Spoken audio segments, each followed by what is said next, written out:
Starting with the session, as cryptography is probably the most important aspect of communication security and hence become increasingly popular and important as a basic building block for the information security. So we'll have a concentration over this now. In this session, we are learning few of the terminologies related to the cryptography, some cryptographic model which is conventional, which is the basic one, and the idea of the cryptanalysis, some of the security requirements and the use cases for the confidentiality, integrity and availability. We'll undergo with basic terminology.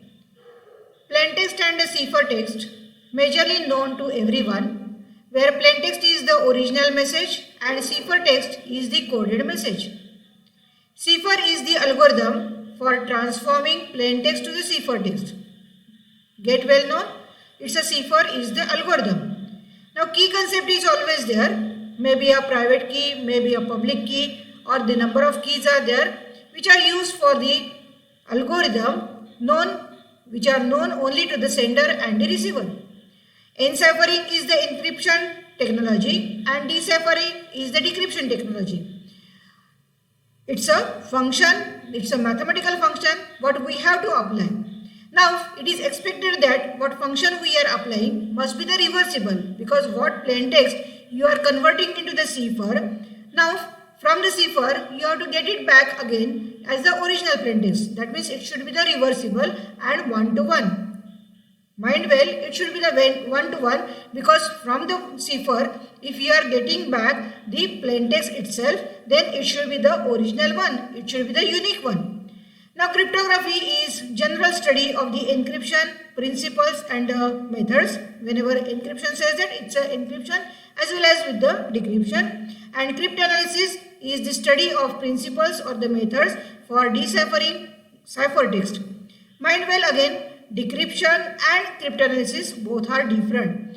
Cryptanalysis is from the non-legitimate user who intentionally tries to break the code. So we can call this as the code breaking. So cryptanalysis is not from the good idea, not from the white user, it may be from the black user. So in a sense we can say that cryptology is the major umbrella which covers the cryptography and cryptanalysis. So these are the terms. With those terms we need to proceed. Now concentrating to the use cases, we can have the application point of view, maybe with the single key, maybe with the key for the multiple use. For example, if a single use key is there, a key is used only for a single time. That is, for the encryption, if it is used for some specific message, it cannot be used for the another purpose. So in an example, say if I want to go for the encryption of the email, then we can use the key for a single time. If the further email is to be encrypted, then we need to go for the another key as the set. As against to that, if the multi-use key is there, a key can be used for the multiple times. For example, if you are having certain files and which need to be encrypted, then the same key can be repeatedly used to have the many of the files. One file encrypted with the key, then another file may be encrypted with the same key, so as you can have the different ciphers of the different files itself. If the use cases are continued, now I can say that there is another criteria to have the utilization of the key. Maybe the in symmetric way, maybe in asymmetric way. When symmetric encryption is considered, a single key is there which is known as the secret key or the private key, and which is shared to the sender and the receiver. So that single key is used for both encryption and for the decryption. For example, the well-known algorithm is DES, that is the data encryption standard. On the contrary, we can have the asymmetric key where a key pair is used and that key pair is shared in between the sender and receiver. So in the key pair, one key is known as the public key and the another key is known as the private key. The public key is at the sender side, that is, sender is having the public key of all possible recipients, and with the receiver's public key, the sender can encrypt the message, where as on at the receiver side, the receiver with his or her own private key will decrypt the message. So every key, that is the public key, is having some different, say, target, and the private key is having some different target. So accordingly, the example of the asymmetric key encryption is RSA. Now, whenever we go for the symmetric encryption, it is called as the conventional or the private key or the single key encryption, because in the symmetric key encryption we are focused as the initial focus for the particular understanding of your cryptography itself. Now, many of the classical encryption techniques or algorithms we need to study. Actually, though the public key encryptions are popular after 1970s, earlier the classical encryption techniques are popular. As public keys are in exist, there is no doubt that okay, we are not using private key. No, that is not the idea. We have to use the private key encryption, because private key encryption provides, that is the symmetric encryption always provide you the higher security, and these are rather faster than your public key encryptions. However, the public keys will provide you some other facilities, and what are those other facilities apart from your, say, cryptography, that is maintaining the confidentiality, we need to find it out. So this figure gives you some model of the symmetric cipher model. Plain text is there, then you are retrieving back again or converting it to the cipher itself with the, say, one of the key, and at the receiver side with the same secret key, the receiver can retrieve it back and the plain text is retrieved. So as I said, DES is one of the algorithm. So this is the idea already I shared with you. Now moving further, whatever are the requirements we are going for, we say that there are two major requirements. So first one is the strong encryption algorithm. What do we mean by strong? The algorithm should be the robust one. That means it should give you the consistent output. Whatever is the input you are giving, whatever is the plaintext you are giving. So for a specific combination of the plaintext, say X is the plaintext and K is the key. So for the plaintext with the combination of key K with the encryption as the module, whatever the cipher text you are obtaining, it should be the single one. There should not be any confusion that if you are applying encryption for multiple times, it is giving you some different outputs. So you need to have certain falsifiable output, and which is Y.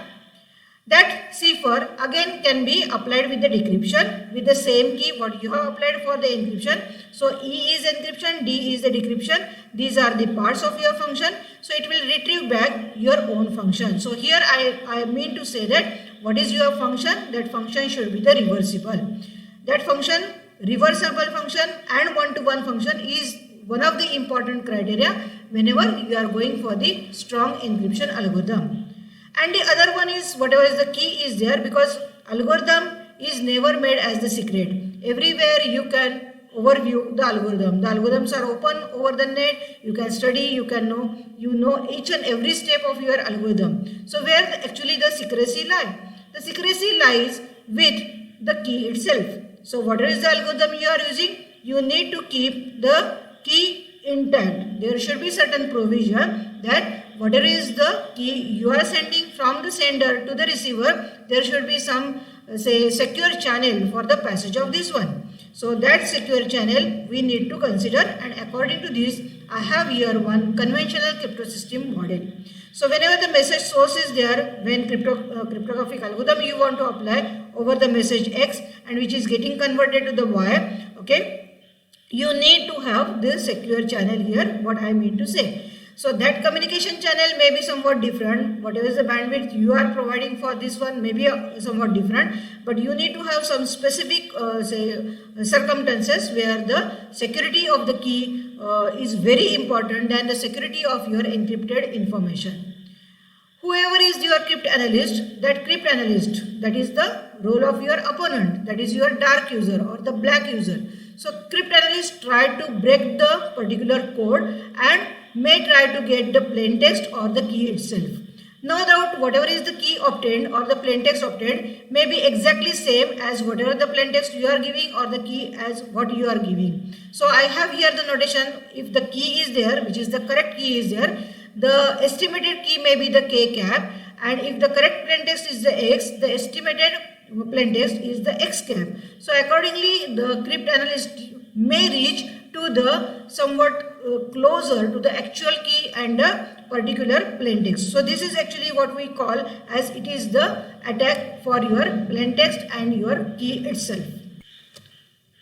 So if considering the building blocks for your cryptography, now we can say that there are certain operations, and let those operations are divided into two major parts.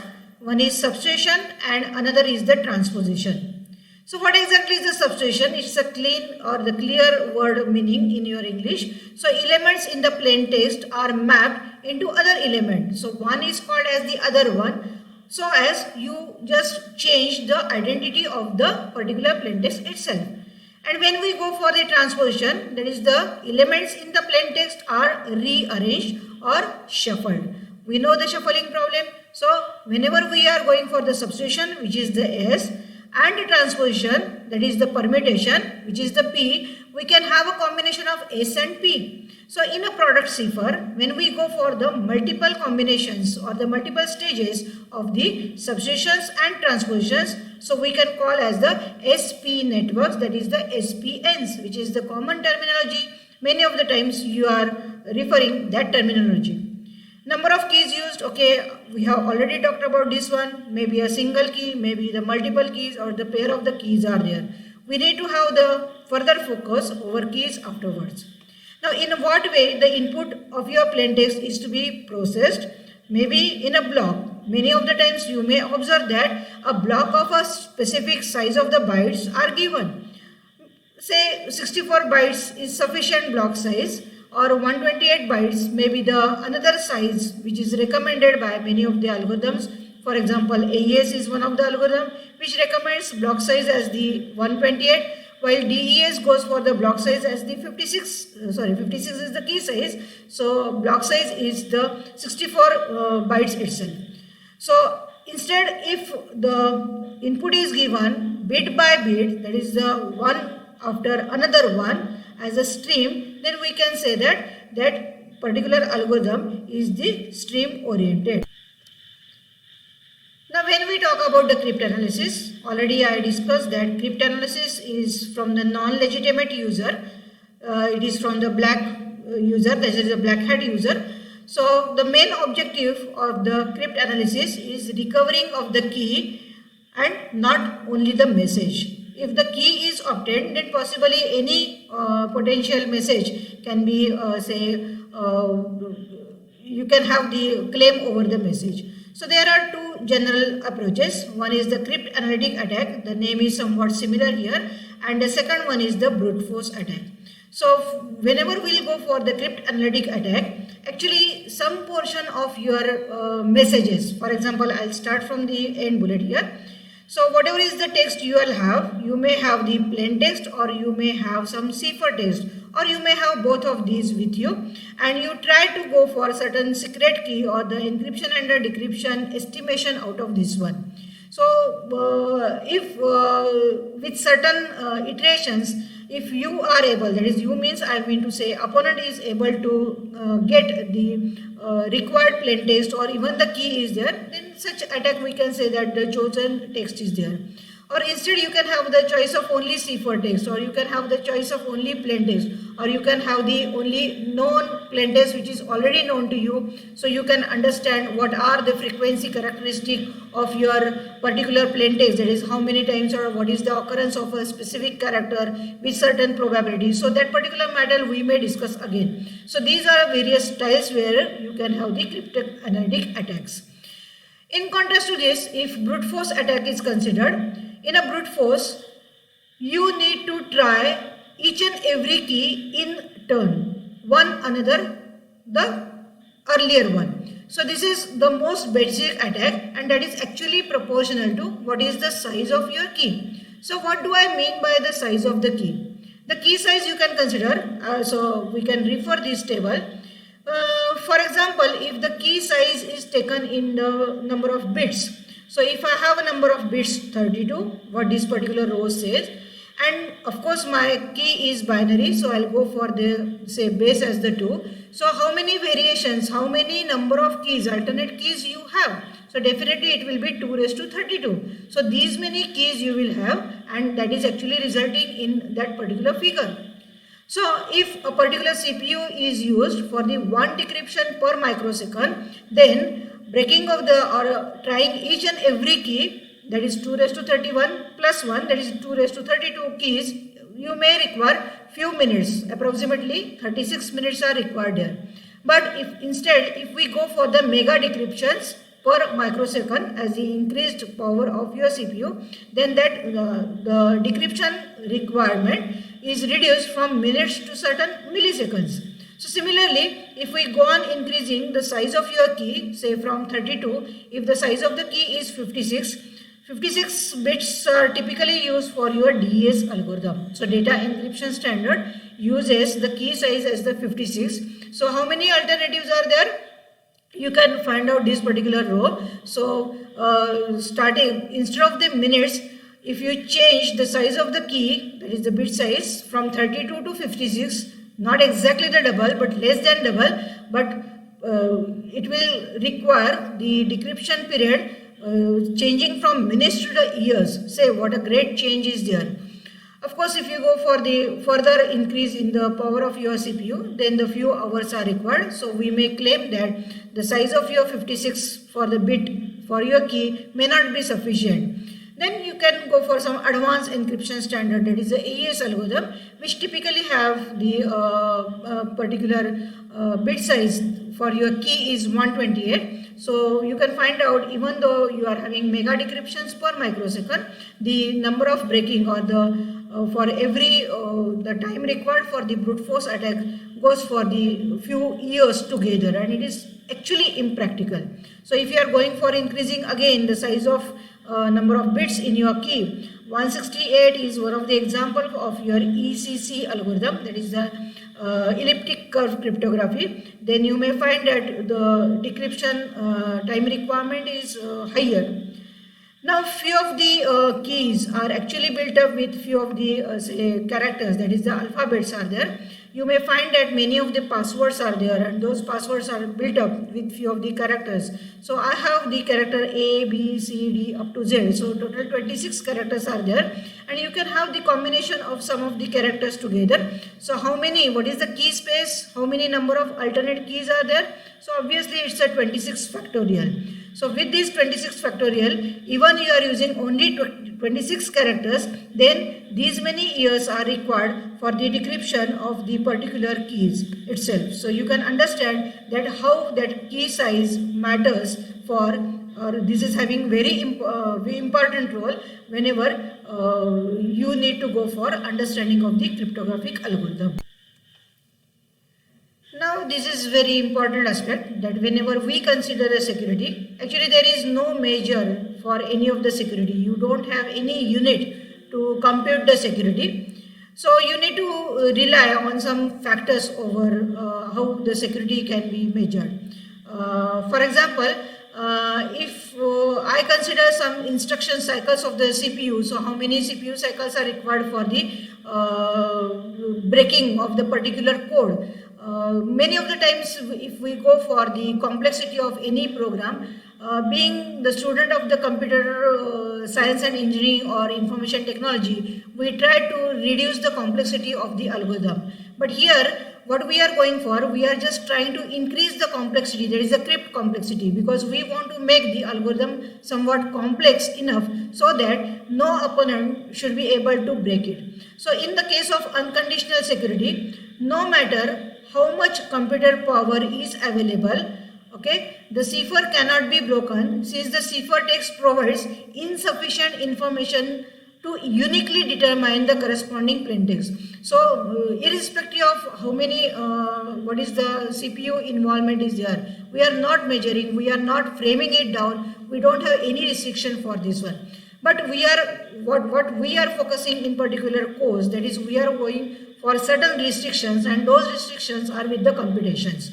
So we are having some limited computing resources, and those resources of course are in terms of time and memory, but many of the times we are considering the time complexity as the major concern. So we are given some time complexity concerns or the limitations or the boundings for those one, and out of those time complexities, out of given time frames, if the cipher is not able to broken down into the plain text, then we can say that it is the secure one, because as I said, there is no other parameter to measure the security. So in that sense, we can say that for a given limited time span, even if we consider for the DES algorithm, where we checked out that the key size is the 56 bit and few of the hours are required for the breaking of this one. So it is said that DES can be breakable within 22 hours. That was the claim. That was the one of the claim. But if we keep those keys alive less than 22 hours,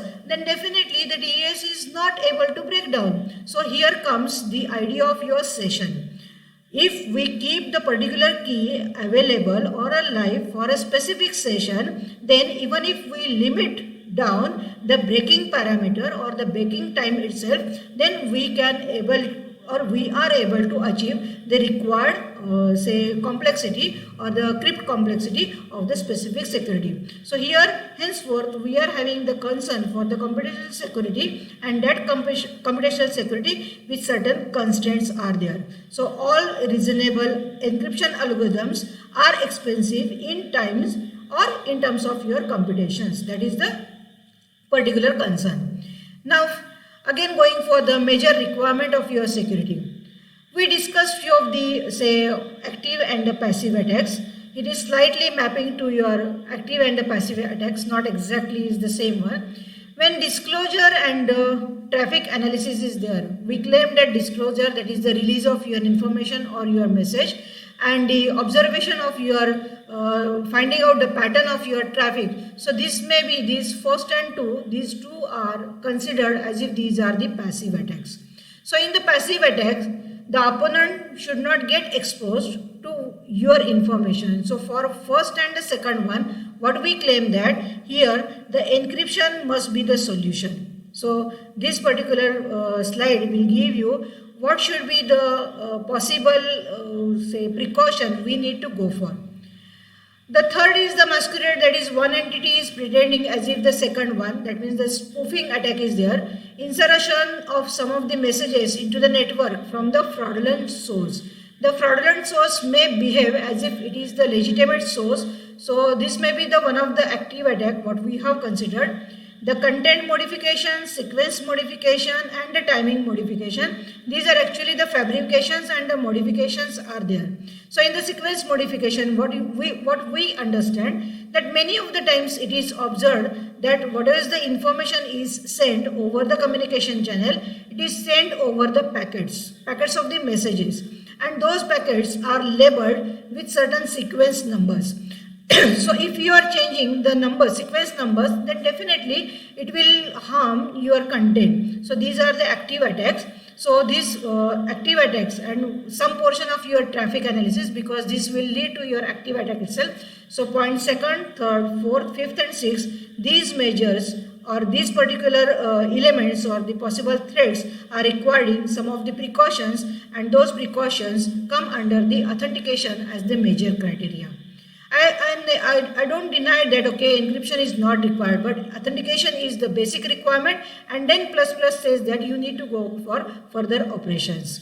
In a similar way, you are having some source repudiation and destination repudiation, that is the denial of the transmission message by the source or by the destination, whether it is received or it is sent. So in that way, you need to have the involvement of your identity, that is the sender's identity and the receiver's identity into your particular say handshaking or the acknowledgement of your communication, and that may require for having the digital signature as the major precaution. So you need to have the digital signature as the essential element over those particular threads, and then you can have the further precautions. Now let us have some revision with few of the applications and we'll check the cases one by one. Say the first case is that we all are aware that whenever we try to log in into the system, the computer asks for the entering the password for the user. So what exactly it is? Can you guess? Yes, we can say that if a specific user is allowed to use this system, that means the user is asking for the authentication. So this is definitely the case for the authentication. Now move for the next case. An user could accidentally try to enter a phone number into the date field. So this is actually the format matching or the mismatching. So date field is having some different format than the telephone number. The system is taking care of this one. So what exactly is the example of this particular situation? So this situation says that, okay, agreed upon, this is the integrity of the message or integrity of your information, because integrity claims not only for the correct information, that is the accurate information, but it also goes for the consistent information. So consistency and accuracy and non-breakability, these are the characteristics of your integrity. Now come with the another use or the application. An user password must not be exposed to any other person. So obviously you need to maintain the confidentiality. So this is the case for your confidentiality. You need to maintain the secrecy. Now what is this particular situation says? Let me tell you, a system itself is having some power for the access controls of the designed system. That particular system tries to verify users' data. Certain privileges are given to the system itself. So who gives the privileges? What exactly is the particular situation? Can you guess? Yes, that actually is the authorization. So the system is authorized to check or to verify the user's data. So these are certain terms which we need to consider.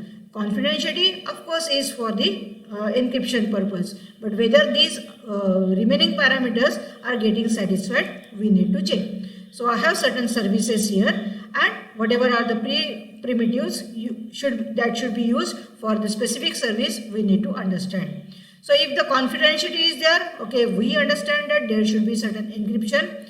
If the integrity is to be checked, then we need to have certain hash function or the message authentication code. So these are the functions. Unlike your encryption functions, these are not reversible functions or these are not one-to-one functions. We may have certain discussion over afterwards.